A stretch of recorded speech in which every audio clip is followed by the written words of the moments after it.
Hello happy people, Hamza here and welcome to this tutorial. In this video, I'm going to take you through on how you can set up your Google Sitekit plugin that has been added to the WordPress repository. And I know you guys remember that I did a video about this same plugin a couple of months ago when it was still in beta testing. And now it has been added to the WordPress repository, and I'm going to show you how you can use this plugin actually to connect to your Google Adsense, Analytics, and even PageSpeed, or even your search console to your WordPress website using this single WordPress plugin from Google. So enjoy this video.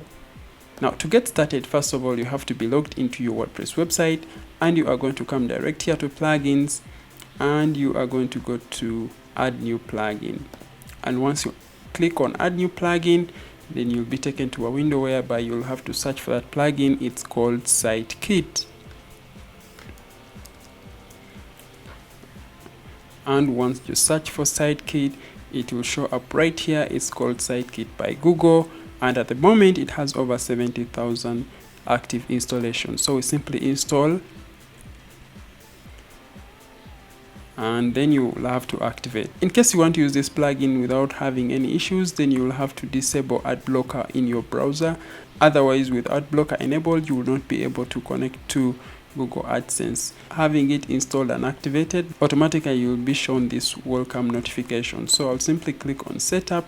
Right here it will ask us to verify our domain. What I have to do right now is to sign into Google with my Gmail account that is connected to the domain that I want to verify and connect with Google. So I'll simply sign in with that email, and here I'll simply allow. This is basically giving permissions to Google to access data from that email address and your website domain. So now first thing, we have connected the search console to our website dashboard. By coming over here to dashboard under Sitekit, here it will show us like a quick preview of how our website is performing.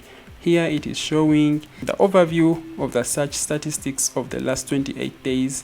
And you can even filter that right up here to 7 days, 14 days, even 90 days. And of course, it shows you here how you have been performing, or the site is pretty not performing well. It's just dropping down. Here it will show you the top keywords your website is ranking for in the search engine. Now, in case you want to connect other services, you simply come over here to settings under Sitekit, and then you come over here to connect more services. And here it will list more other services you're in position to connect to. You will connect to Adsense, Analytics, and PageSpeed Insights. Now, these others are deactivated because you don't have Analytics activated on your website. So now we are going to connect Adsense. That is, if you have Adsense on your website, or in case you want to monitor your earnings inside your website dashboard. So by simply clicking on Adsense, we are going to be requested to log into with our Adsense email ID. And here we'll have to grant access to this plugin called Sitekit to access our Adsense data. And boom, now it is connected. And so now when we come over here to our dashboard and scroll down here, you realize that we actually have part of our Adsense details or statistics right down there. Even when we come here to the Adsense tab, it will actually display our revenue right here in our dashboard. And in case you want to access the advanced settings, you simply click over here, and it will redirect you to your Adsense email ID or your Adsense account from this dashboard. On the other hand, we can now also connect other services like I've showed you. We are going to connect to, let me see, the analytics. And of course, it will also request us to grant Google access to our analytics platform. That means we'll have to log into that account that we linked to Google Analytics, or that we added our website as our Google Analytics account. So here we will allow, or will grant access to Google to fetch all these details right up there.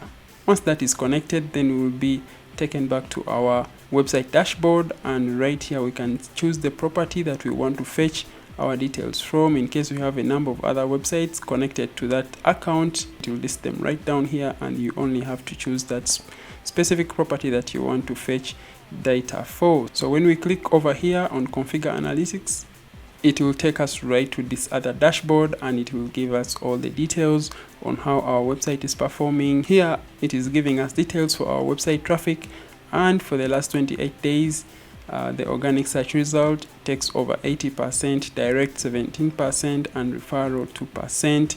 And also the impressions and the clicks and the visitors from the search are also showing right down here.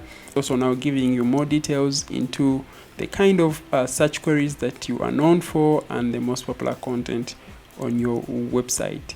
Now when we go back to our settings under SiteKit, then we will also be in position to connect another property, and this is none other than the PageSpeed Insights. So we can come over here and then we set up PageSpeed Insight, but also realize that the other two now sections have been activated, because like I told you, once you have analytics activated, then the other options will be activated. Now we have our PageSpeed Insights option activated, and that means that we'll have the insights of our website speed right down here displayed inside our website dashboard. That means you don't have now to go to PageSpeed Insights to basically check your website performance, but right down here you can easily see how your website is performing, and you can even go right here to the source website and to check out from that side. Here it looks like it's performing well, though on mobile it isn't really that fast. I see it is 76%, which is the average one, and time to become fully interactive, it takes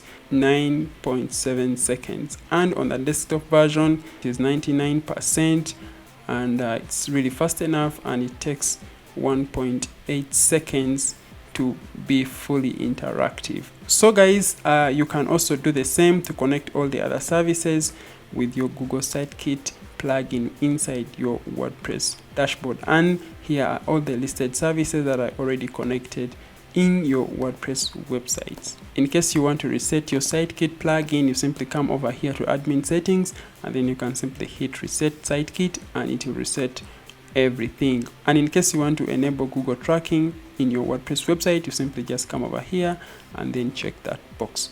Thank you so much for watching this video. In case you have any questions, comments about this video, please let me know in the comment box below. But I also have to mention that please, you have to disable your ad blocker in your browser so that you don't have issues connecting to this plugin. And in case you like this video, please hit the like button, and in case you're new to this channel, please hit the subscribe button and the bell icon so that you don't miss out on new other content when I push it out. I basically make tutorials on this channel on how you can establish your digital presence and even build WordPress website without any technical skills from scratch. Thank you so much for watching this video, and see you in the next one.